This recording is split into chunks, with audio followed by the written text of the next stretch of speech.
ఒక రాజు అడవికి వెళ్ళాడట. అడవికి వెళ్ళినప్పుడు బ్రహ్మాండమైన చిలుక ఒకటి కనపడిందంట, ఇంత పెద్ద చిలుక. ఆ చిలుకను తీసుకొని నా తోటలో పెట్టుకుంటే ఎంత బాగుంటుంది కదా అనుకున్నాడు.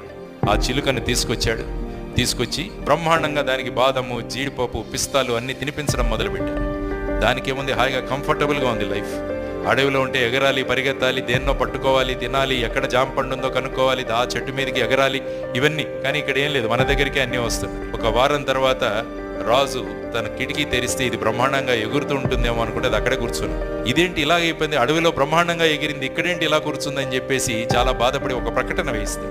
ఈ చిలుకను ఎవరైనా ఎగిరేటట్టు చేస్తే వాడికి బహుమతినిస్తాను అన్నారు. చాలా మంది వచ్చి ప్రయత్నించారు కానీ అది ఎగరట్లా. ఫైనల్గా ఒక రైతు వస్తాడు. రైతు ఒక గొడ్డలి తీసుకొని వచ్చి అది ఏ కొమ్మ మీద కూర్చుందో ఆ కొమ్మను కట్ చేసేస్తాడు. అది వెంటనే ఎగురుతుంది అనమాట. కాబట్టి మనం కూడా లక్ష్య సాధనలో ముందుకు వెళ్ళాలంటే కంఫర్ట్ జోన్ నుంచి బయటపడాలి.